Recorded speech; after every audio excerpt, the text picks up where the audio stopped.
Hey there, old school gamers. Welcome back to Grumpy Old GMs, where we help you be the best GM you can be.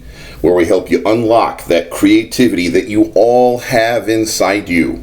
Because you've all seen, so many movies, so many TV shows, so many cartoons, so many animes, so many this, so many that, read books, read short stories, read comic books. It's all in there in your brain, and we're going to teach you the techniques to help you get it out and out there to your players where you can wow them with what an amazing game master you are. So today's going to be a little bit about how to GM off the cuff, but it's also NPC Rolodex entry number 3, George the Staff of Zagyg. So how does this George the Staff of Zagyg is going to exemplify today's part about how to DM off the cuff, or GM off the cuff, because, DM is owned by Dungeons & Dragons, and so not everybody's doing that anymore these days. There are other games, and there are people that I have seen on the internet known as D&D refugees, so we're going to make sure we say GM as well as DM. So, and hopefully the advice here is meant to be system agnostic, so that this stuff here at Grumpy Old GM should work for you, whether you do Pathfinder, D&D, Old School Essentials, Castles and Crusades, whatever version of our game you like. Because it's all one game, okay? Now maybe that turns people off, and maybe you just want to stop listening right now. And no, Pathfinder's not the same as D&D. Okay, I can approve. To me, it's all one game, okay? It's by different developers, different designers, with a little different point of view. I like the old school point of view, and I think old school is a style, as I've said before, and you can play 5e old style. So here we go. George the Staff of Zagyg he fits into this NPC we talked about yesterday, this type of NPC, Lenoth the Owl, because he can help the player characters. He can provide a voice of wisdom for player characters, a way that the DM can offer advice to the players in universe without just sort of stopping the game and breaking the narrative flow and just telling them stuff over the screen. And where this comes in from, the how to GM off the cuff thing, is it's important. If you're going to GM off the cuff, you need to start developing a library in your mind, in your head, in your brain, of just some go-to ideas that you can go to. And, you don't need 100 of them, start out with 2, 3, or 4, or 5. I've probably got 10 or 12 by now, or maybe more, a few more than that, but I don't want to intimidate you. Like, the point is, if you just have a few quick go-to ideas that you can go to. So let's say that I walked into a new game store right now where nobody knew me, nobody had ever heard of me. I haven't wowed anyone yet. Nobody's decided whether they like my style or whether they don't like my style. But let's say I sit down and get some people to start a spontaneous game, because that kind of stuff can happen in cool game stores. Get this spontaneous game going, and I don't know what level they want to play. I don't know what character classes they want to play, but I've got some ideas in my head that I've used for years and years and years and years that I can just whip out. And if you start developing a library of those ideas, so today's thought on how to GM off the cuff is kind of develop a library. And George the Staff of Zagyg is one of those items in my library that I'm going to share with you. And it didn't even start with me. Okay, so how do you build your library? You can steal. Okay, George the Staff of Zagyg, when I explain him here in a minute, he didn't come from me. Okay, he came from my DM mentor who taught me how to DM when I was a kid. And I have carried this forward. So anything here on Grumpy Old Jim's YouTube channel, you just steal. Okay, that's what it's for. If you like Lenoth the Owl or your variation of it, maybe you're playing a science fiction game, and maybe Mage's Familiars aren't the thing for your science fiction game, but there could be a cute widow alien, a little sidekick for the party. That could be your version of Lenoth.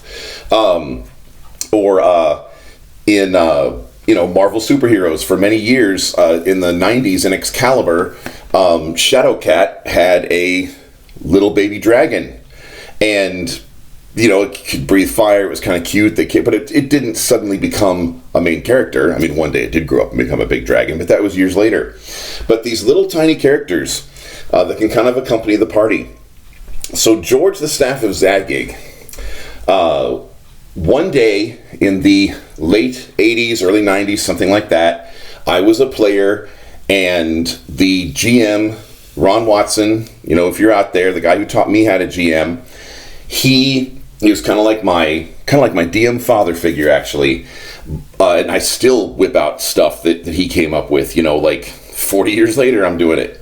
But we were running Castle Greyhawk, and at the very bottom of Castle Greyhawk, there was a statue of Zagyg, the Mad Mage God, and he was holding a staff. The statue was holding a staff, and that staff was a staff of the Magi.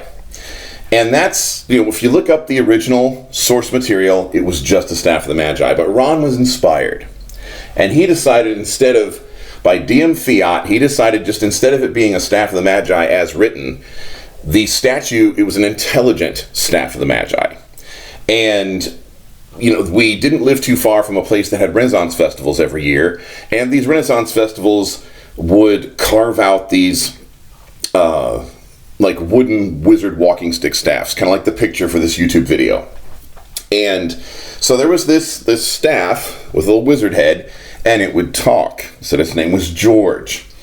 And my character was the lowest level mage in the party. The party kind of thought I needed the most help because they were kind of carrying me because I was low level and stuff. And hey, let's give this to the kid. And they meant kid in more than one way too, because most of the people at the table were full on adults and I was still a teenager. It's like, it'll help him survive, all the intense stuff that we do. And so got this intelligent staff of the Magi named George.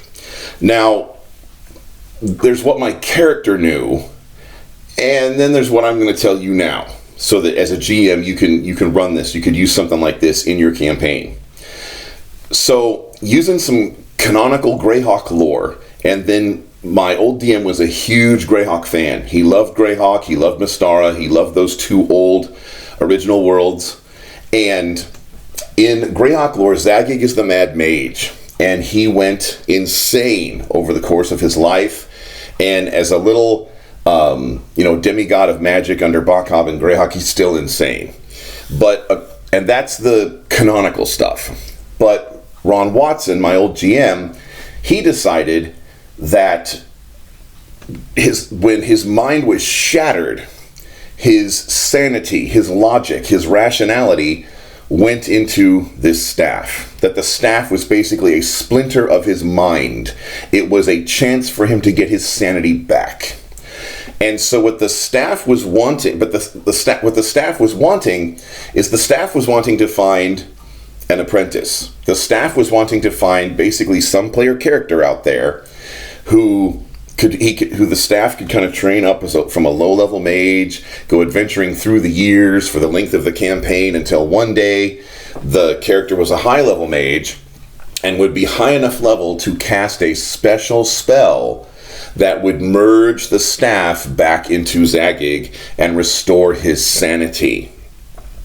But now the reason why the staff wanted to find just some nobody, lowby little player character in the world of Greyhawk and the multiverse of D&D, was because Zagyg has so many enemies that nobody could be trusted.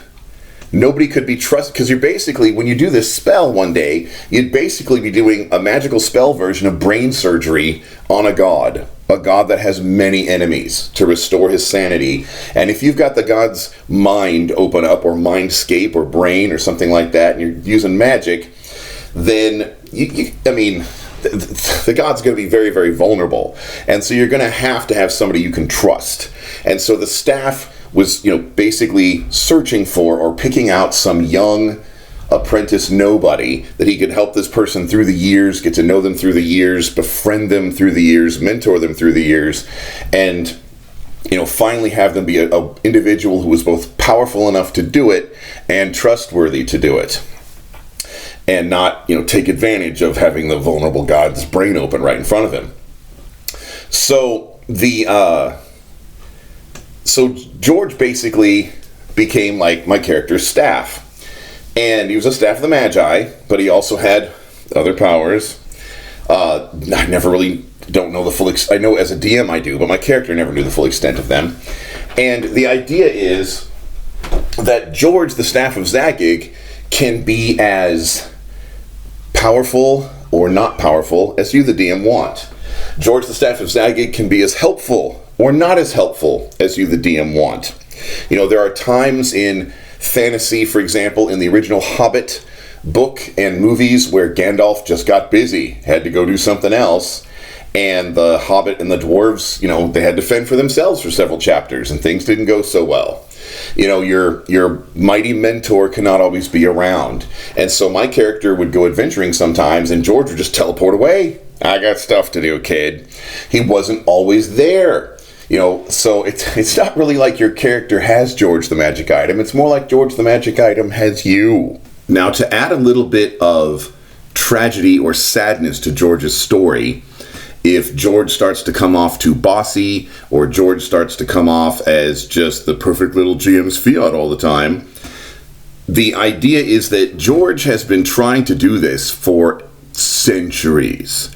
And it's never worked, because he's never found anybody committed enough. He's never found anybody who just didn't die or get their soul sucked into hell or something like that. It's never really worked out. And if your mind is splintered, if your mind is separated, even if you're a D&D god, that can't go on forever. And so George is slowly going senile. He is slowly getting dementia. Now, the speed at which this happens is totally up to the GM, but it's going to add a little bit of fallibility to George. Sometimes, you know, the players just might notice that he starts to make mistakes. Like if they rely on him for a teleport or a plane shift, he might not take them exactly where they were supposed to go. And, you know, the players might start to notice that he's not all powerful, he's not all knowing, and that he is kind of slipping away, and that might make him a little more flawed, give him a little bit more humanity, even though he's a magic item, and, you know, might make the players want to work a little more at helping him. But he is a long-term NPC. He was around for years. His plotline never got resolved at my table because I was the player that had him, and eventually my DM got involved, you know, moved away, got involved with a career, and I became what we call these days the forever DM. So I never actually got that resolved, and I decided at my table as the DM that George would just be looking, you know, George might have some other projects on the side that he might be trying to increase his chances of success of finding someone. So sometimes when he teleports away from your party, he goes to find another party somewhere at another table or in the D&D multiverse or another plane or something. George just might be juggling several apprentices at once, trying to find that one that's actually going to work out. So that's George, the Staff of Zagyg. I've never had it go to completion. I mean, this is something that started when I was a teenager and I'm 51, because I think, you know, if my group had stayed together and if Ron Watson was still in my life running the old campaign, this probably would have been fixed decades ago. But it's just this ongoing, lingering plot thread, but I use it, and it's kind of mysterious, and it kind of makes the player character mage feel special that this staff has like picked them out and became their buddy. And when the staff is presented to you, this stone statue just hands you a staff it's been holding, as if the player character mage in your party is like the chosen one. And that's just a cool moment. So this is an ongoing plot line. George can be used all kinds of ways because he can know all kinds of stuff. He can know all kinds of plot hooks. He can help the party when they're stuck. They don't have a piece of lore. They didn't go to the right place to research this lore. They didn't talk to the right NPC to research this lore. It might have been something that George has heard of, but he doesn't know everything, and he is sliding into dementia. So what he knows, what he doesn't know, as powerful as he is or isn't, that's up to the GM. Now, one kind of neat thing about him, there was a time where my player character mage had George, and my player character invented a spell, like his own spell that he actually researched and crafted the formula for and invented it in universe, in game, went on quests to invent it, stuff like that. Once he invented that spell appeared inscribed on the side of George the staff. And so that's kind of a neat thing. If any of George's projects, if any of his apprentices, if any of the people that he's been helping through the years actually invent their own brand new spell to the game, that spell gets inscribed on him, which that's kind of cool. That also makes you feel special and stuff. So as a player, I know it did me. So this is that's George the Staff of Zagyg. He's NPC Rolodex number 3, and it's just an example of ideas that you can have in your library of off the cuff. I'll be presenting more of those as we go. Just feel free to steal them. I stole George. He wasn't my idea.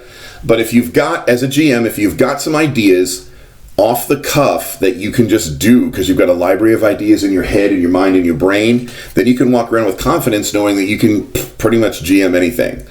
Or that's one of the steps to knowing that you can GM anything.